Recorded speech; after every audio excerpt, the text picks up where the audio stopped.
విఘ్నేశ్వరుణ్ణి పొద్దున్నే ఒక్కసారి చూసి నమస్కారం చేస్తే చాలు. అది లోకంలో ఎక్కడా లేని విశేషం. ఒక్కసారి ఆయన ముఖం వంక చూసి నమస్కారం చేసి 16 నామములు ఉన్న శ్లోకం చెప్పి బయటికి వెడితే చాలు, విజయం సిద్ధిస్తుంది అని. రెండవది ఆయన యొక్క అపారమైన కరుణ. ఇంకా అంతా ఇంత కరుణ కాదు విఘ్నేశ్వరుడిది. ఆయన క్షమించినంత తొందరగా ఎవ్వరూ క్షమించరు.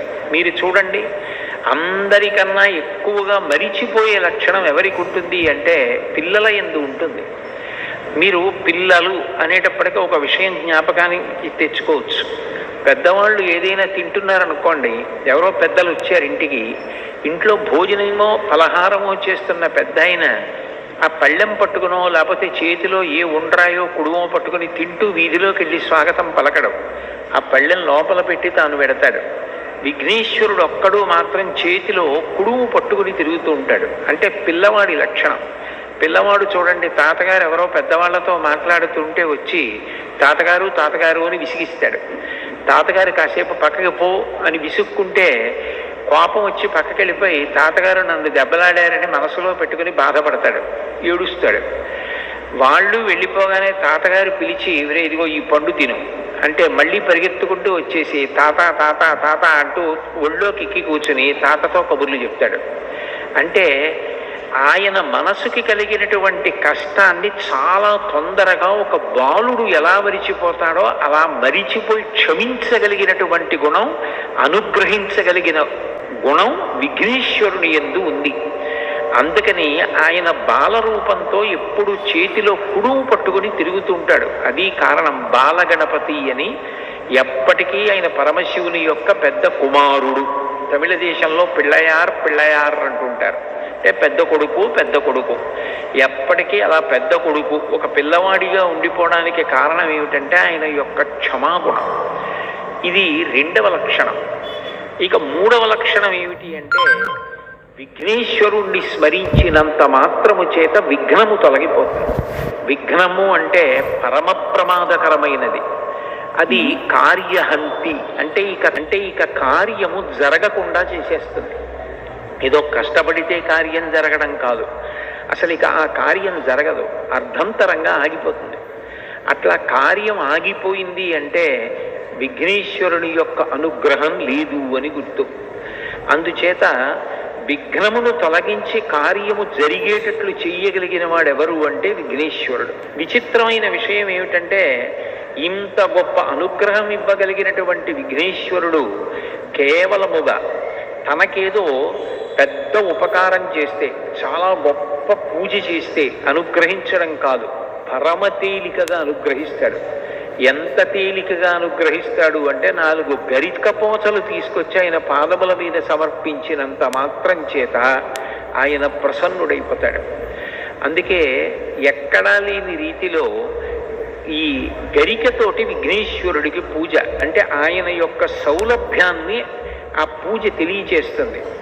అటువంటి విఘ్నేశ్వరుడి పూజ మీరు గమనిస్తే మీకు ఒక విచిత్రం కనపడుతుంది. శ్రీరామ నవమి ఉందనుకోండి, చైత్రమాసంలో శుక్లపక్షంలో వచ్చే నవమి శ్రీరామ నవమి. కృష్ణాష్టమి ఉందనుకోండి, శ్రావణ మాసంలో కృష్ణపక్షంలో అష్టమి నాడు వచ్చేటటువంటిది కృష్ణాష్టమి. మాస శివరాత్రి ఉందనుకోండి, ప్రతీ నెల కృష్ణపక్షంలో వచ్చే చతుర్దశి మాస శివరాత్రి. శుక్లపక్షంలోనైనా వస్తుంది, కృష్ణపక్షంలోనైనా వస్తుంది. పౌర్ణమి అమ్మవారికి అత్యంత పూజకి యోగ్యమైనటువంటి తిథి, అది నెలలో ఒక్కమారు వస్తుంది.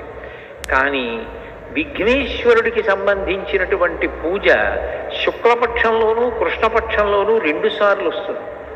శుక్లపక్షంలో వచ్చేటటువంటి 4వ తిథి ఏదైతే ఉందో ఆ చతుర్థి విఘ్నేశ్వరుడి యొక్క పూజకి ఉద్దేశింపబడింది. వరసిద్ధి వినాయక వ్రతకల్పము అని భాద్రపద మాసంలో శుక్లపక్షంలో చతుర్థి తిథి నాడు చేస్తారు. మళ్ళీ సంకటహర చతుర్థి అని కృష్ణపక్షంలో వచ్చేటటువంటి చతుర్థి అంటే 4వ తిథి నాడు చేస్తారు. విచిత్రం ఏమిటంటే శుక్లపక్షంలో వచ్చే 4వ తిథి నాడు విఘ్నేశ్వరుడికి వ్రతం, కృష్ణపక్షంలో వచ్చేటటువంటి 4వ తిథి నాడు కూడా విఘ్నేశ్వరుడికి వ్రతం. ఈ రెండూ కూడా విఘ్నేశ్వర సంబంధమైన వ్రతాలే. ఇంకా విచిత్రమైన విషయం ఏమిటంటే ఈ 2 వ్రతాలని నిర్ణయించినటువంటి వాడు కూడా విఘ్నేశ్వరుడే. ఇవి ఇట్లా జరగాలి, ఈ కల్పం ఇట్లా ఉండాలి, ఇటువంటి కథ చెప్పుకోవాలి అని దానికి నిర్ణయం చేసినటువంటి వాడు కూడా విఘ్నేశ్వరుడే. నిజానికి సంకటం అనేటటువంటి మాట ఊహ చెయ్యడానికే పరమ భయంకరమైనది. జీవితంలో ఏ కారణం చేత కూడా రాకూడని కష్టం ఏది అంటే సంకటం. సంకటము అన్న మాటకు అర్థం ఏమిటంటే ఇరుకైన దాని యందు చిక్కుకొని పోవుట. మీకు బాగా అర్థమయ్యేటట్టు చెప్పాలి అంటే ఎవరో ఒక వ్యక్తి నడుస్తుండగా ఆయన నడుస్తున్న చోట ఉన్నటువంటి రాయి అపభ్రంశమై ఆయన పడిపోయాడు. ఆ పడిపోయినప్పుడు ఏమైపోయింది అంటే 2 పెద్ద పెద్ద బండరాళ్ల మధ్యలోకి దిగిపోయాడు. ఇప్పుడు ఆయన బండరాళ్ళు తొలగించలేడు, ఆయన పైకి రాలేడు. ఎవరైనా పట్టుకుని పైకి లాగుదామన్నా జారిపోవడం అయితే జారిపోయాడు, కానీ ఆయన ఆ ఇరుకులోంచి పైకి రాలేడు. బలవంతంగా లాగే ప్రయత్నం చేశారనుకోండి ముక్క ఊడిపోతాడంతే తప్ప ఆయన్ని పైకి లాగలేరు. ఇప్పుడు ఆయన 2 బండరాళ్ల మధ్యలో ఇరుక్కుపోయి పైకి రాలేక ఆ ఇరుకులో ఉండిపోతే ఆయన ఎంత భయాన్ని పొందేస్తాడో. అక్కడ ఇరుక్కుపోయిన వాడు ఇక పైకి రాలేను, నా ప్రయత్నం సరిపోదు, బయట ఉన్నవాళ్ళు కూడా నన్ను తీయడం సాధ్యం కాదు, అటువంటి విచిత్రమైన పరిస్థితుల్లో నేను ఈ ప్రమాదంలో ఇరుక్కుపోయాను, ఇక నేను బయటికి రాలేను అన్నప్పుడు ఆ వ్యక్తి ఎంత కష్టంలో ఉంటాడో అంతటి కష్టం కలగడాన్ని సంకటము అని పిలుస్తారు. అటువంటి సంకటాన్ని కూడా తీయగలిగిన వాడు ఎవరు అంటే విఘ్నేశ్వరుడు. మీరు అందుకే కొంచెం జాగ్రత్తగా పరిశీలిస్తే కాలంలో భాద్రపద మాసంలో వస్తుంది విఘ్నేశ్వరుని యొక్క ఈ చతుర్థి. కారణం ఏమిటంటే మీరు చూడండి, శ్రావణ మాసం వర్షాలు నభోమాసం అంటారు. నల్లటి మబ్బులు ఆకాశంలో బాగా కిందకి దిగి వచ్చేసి చీకటిగా ఉండి విశేషంగా వర్షం పడుతుంది. భాద్రపద మాసం వచ్చేటప్పటికీ అంతకు ముందు శ్రావణ మాసంలో వర్షాలు పడిపోయిన కారణం చేత తీగలు డొంకలు అన్నీ పెరిగిపోతాయి. అరణ్యంలో ముందు శాకాహారం తినే ప్రాణులు బాగా తింటే తప్ప మాంసాహారం తినే ప్రాణులకు ఆహారం దొరకదు. ముందు ఒక కుందేలో లేడో జింకో కడుపు నిండా తిందనుకోండి, అప్పుడు మాంసాహారం తినే పెద్ద పులి సింహం లాంటివి ఆ లేడినో జింకనో తింటాయి. అది తినాలంటే అరణ్యంలో స్వేచ్ఛగా తిరగాలి. తిరగడానికి తీగలు మొక్కలు డొంకలు అడ్డొచ్చేస్తాయి. అప్పుడు దాన్ని తొలగించేది ఎవరు అంటే మొట్టమొదట ఏనుగు నడుస్తుంది. ఏనుగు కేవలం నడిచి వెళ్ళిపోతుంది. ఏనుగు యొక్క శరీరమే దానికి గొప్ప ఉపకరణం. అది నడిచి వెళ్ళిపోతుంటే తీగలు అవి అన్నీ తెగిపోతాయి. దాని తొండంతో అది అడ్డొచ్చిన వాటన్నింటినీ తొలగతోసుకుంటూ కాళ్లతో తొక్కుతూ వెళ్ళిపోతుంది. ఏనుగు వెళ్ళిపోయిందనుకోండి మార్గం వచ్చేస్తుంది. ఆ మార్గంలో లేళ్ళు జింకలు వెళ్ళిపోతాయి. నాయకుడు అన్న మాటకు అర్థం ఏమిటంటే ముందు నుండి నడిపించగలిగినటువంటి వాణ్ణి నాయకుడు అంటారు. నయన నాయక, నయనం అంటే కన్ను, ఇది ముందు పనిచేస్తుంది, దూరంగా ఉన్నదాన్ని కూడా చూస్తుంది. మనసు దాని యందు అనురక్తమవుతుంది. ముందు కన్ను విడుతుంది, నాయకుడు ముందెడతాడు. నాయకుడు వెనక మిగిలిన వాళ్ళందరూ నడుస్తారు.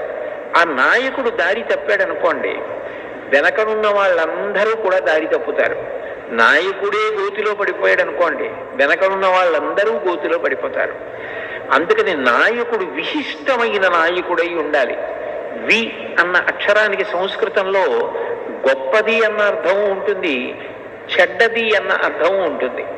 అది సందర్భాన్ని బట్టి వి ఎలా వాడారు అన్నది చూసుకోవాలి. వినాయకుడు అంటే విశిష్టమైన నాయకుడు. విఘ్నేశ్వరుడికి ఒక్క నమస్కారం పెడితే ఆయన ముందు నడుస్తాడు. ఆయన ముందు నడుస్తున్నాడు అనుకోండి విఘ్నములన్నిటినీ పోగొట్టేస్తాడు. మీకు ఆశ్చర్యకరమైన విషయం ఏమిటంటే విఘ్నేశ్వరుడు విఘ్నములను పోగొట్టడమే కాదు, విఘ్నమును కల్పిస్తాడు కూడా. ఒక్కొక్క చోట 2 వినాయకులు ఉంటారు.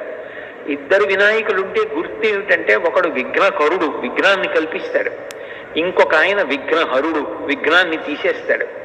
విఘ్నం ఎందుకు కల్పిస్తాడు అంటే ఒకడు అత్యంత ప్రమాదకరమైన పని ఏదో చేయబోతున్నాడు అనుకోండి, వాడు సమాజానికి అంతటికీ కూడా ప్రమాదము జరిగేటటువంటి పని సమాజం మీద అక్కసుతో చేయడానికి సిద్ధపడుతున్నాడు. వాడు చేద్దామనుకున్న పని జరగకుండా విఘ్నేశ్వరుడు అడ్డొచ్చి సమాజాన్ని కాపాడతాడు. అప్పుడు ఆయన విఘ్నకరుడు. అంటే చెడు చేసే వాళ్ళకి విఘ్నం కల్పించి చెడు జరగకుండా చేసి సమాజాన్ని కాపాడతాడు. మంచి చేసే వాళ్ళకి విఘ్నం అడ్డు రాకుండా చూసి విఘ్నాన్ని తొలగించి కాపాడతాడు. అందుకని విఘ్నకరుడు విఘ్నహరుడు అని ఇద్దరు వినాయకులు ఒకే దేవాలయంలో కనపడితే అది గుర్తు. అటువంటి విఘ్నేశ్వరుడు సంకటహర వినాయకుడు. అంటే ఆయన సంకటంలో పడిపోయి జీవితంలో ఇక పైకి రాలేకపోయినటువంటి అత్యంత ఇరుకైన ప్రదేశంలో చిక్కుకుపోయిన వాణ్ణి కూడా, అంత కష్టంలో పడిపోయిన వాణ్ణి కూడా పైకెత్తుతాడు. నిజంగా చెప్పాలి అంటే జీవితంలో సంకటహర చతుర్థి అనేటటువంటిది చేసుకుని తీరాలి. సంకటహర చతుర్థి వ్రతం ఒక్కసారైనా చెయ్యాలి.